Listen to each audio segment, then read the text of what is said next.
Joe Christovac, Brian W. Spencer for HorsePlayerNow.com and another edition of the Arlington Video Blog. And Spence, it is the middle of September, buddy. We're winding down in the 2012 Arlington summer season, and a race we both always look forward to. It's kind of a feeder into the QE2 at Keeneland.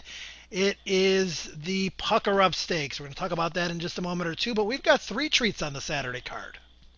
Yeah, a couple of state-bred stakes on the grass for a lot of familiar faces that we've seen in these restricted stakes events, but both of them came up really interesting, so it'll be interesting to just sort of work through those and see who you like and see who I like. Well, let's get right to it. The first race we're going to talk about is the first race on the card, so don't be late Saturday at Arlington. First post is 1 o'clock, and it's a real treat in the opener, as Spence mentioned. We've got the females, Illinois breds, Lady Lionel Stakes, 1 mile, on the turf, and the morning line favorite at 2-1 is Kumleo Nimble.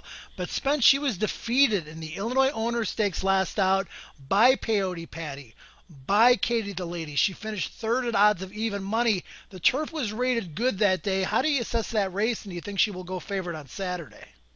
I think she should go favored, but it wouldn't totally surprise me if she didn't. I mean, there's just some really sharp gals in here. Peyote Patty's won 2 straight. Katie the Lady is a little win machine, and she doesn't give way when she doesn't win. Goldway's looking for her 5th in a row. Actually, I put this all together, and these 6 horses have run 105 races between them in their career, 37% winners. That's a pretty remarkable field. So you basically have a bunch of horses who love to win. Cumulo Nimble looks like the best horse if she bounces back, but if she doesn't, there's about 4 others in here who look to be waiting to take it away from her. What makes this race even more interesting, Spence, is the presence of Goldway, who has won 4 races in a row.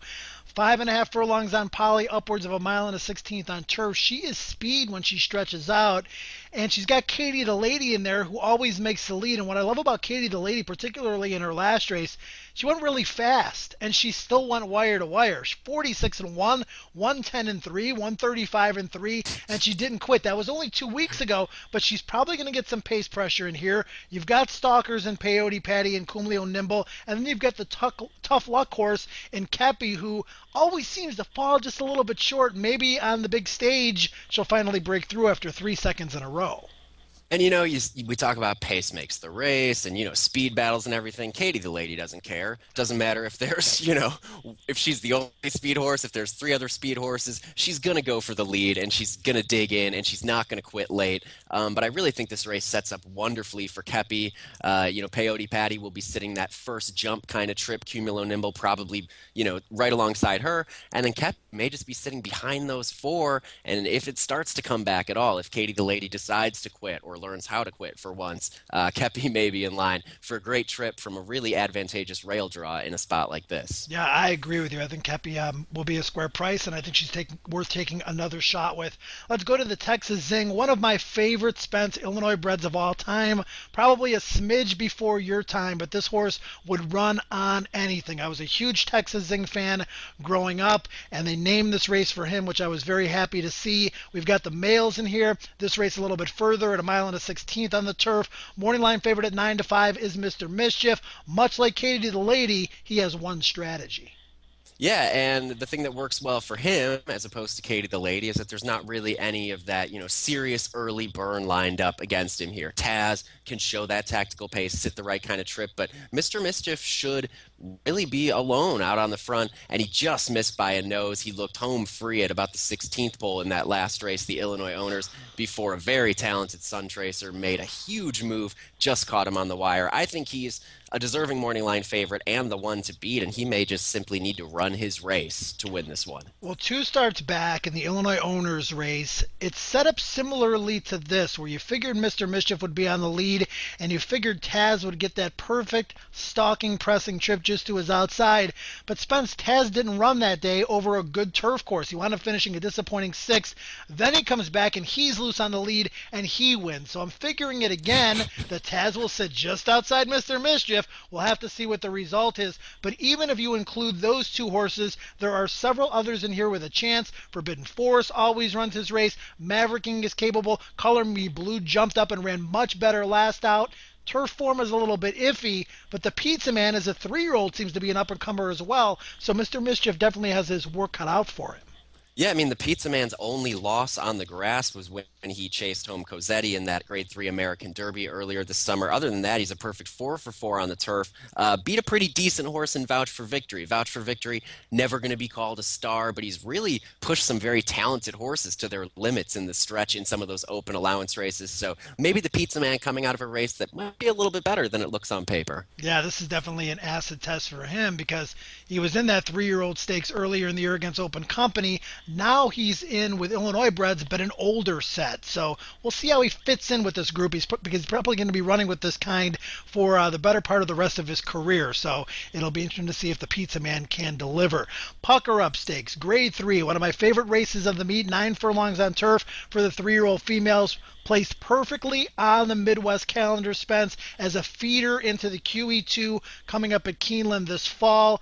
Morning line favorite at odds of 7-2. Mike Smith named for Graham Motion aboard Angering. Coming in from Italy. A little bit of a difference there. Couple time zones. Yeah, a couple time zones. And I don't think they serve cheesesteaks in Italy either. But second last out in a Italian Group 2, coming over here, Mike Smith. The naming of him makes me believe that Graham Motion is very serious about getting the victory. Yeah, and you've got a really super sharp work there at Fair Hill for Graham Motion coming into this. And I mean, the horse never runs a bad race. You never really know what to make of those, Italian races. Sometimes they're good, sometimes they're not so good, but you really can't fault her. And I think that she's probably going to stack up pretty well here. Looks very well met. Mike Smith in for the mount, as you mentioned. That's also a good plus, but no real shortage of sharpshooters to really make her work for it in her stateside debut. Well, you've got Miss Cato, who was bet down the odds of 5-1 in her stateside debut in the American Oaks, which is a Grade 1 race at Hollywood Park. She ran a pretty decent fourth, fell just short in an other, then last out, but was storming home. She's going to get a strong play. Cisco Torres for Roger Atfield. And then, Spence, we had two divisions of the Hatoof. There's no question which one was stronger. The race won by Julia Starr went in 144. The race dead heated by Leading Astray and Freedom Reigns was raced in 142 and 4. Those two horses earned very high buyers speed figures, and both appear to be headed in the right direction as potential turf stars. Yeah, and I think, you can't discount Chris Block. He sent out a very talented filly named Vicar to win this race, and she went on to win the Grade 1 QE2 at Keeneland afterwards. Leading Astray, really done nothing wrong. The only horse that's ever beaten her to the wire is Goldway, and she's won about 100 races in a row, as we talked about earlier. The interesting thing for me, sometimes you look at key races. You look at a race you think is going to be key going forward. Sometimes you're right. Sometimes you're totally wrong. Let's talk about the Virginia Oaks. Volcat was the winner of that. I hated the race going in. I thought it was a really weak renewal of the Virginia Oaks. She won it. I didn't like the way they ran it on the track. All that's happened since is the three horses who ran second, third, and fourth all came back to win. The fourth place one being Julia Starr. So what do I know about the Virginia Oaks? But still not too impressed, maybe just because I'm stubborn. But Freedom Reigns really catching my eye with that just missing performance to Leading Astray in the Hatoof. And I really think that outside of Ange Green and maybe Ms. Cato, it's those 1-2 finishers in the latter division of the Hatoof that are going to make the most noise here. And one other horse to throw in there is Treasured Up, who is third 2 starts back and a good addition to the regret behind a turf star in center court. Last out, Spence bet down to odds of 7-5 in the Arlington Oaks on Polytrack, and she didn't run a step. She ran 6, but she's rested and ready for this, and the return to turf could definitely awaken her form for trainer Al Stahl. That's a look at the Saturday stakes from Arlington, a trio of them. Don't be late. First post is 1 o'clock. We kick right off with an Illinois bred stakes race for the females. Race 8 is the Pucker Up Stakes, Grade 3 for the 3-year-old fillies on the grass. Have a great weekend, everybody, and we'll look forward to seeing you again next week.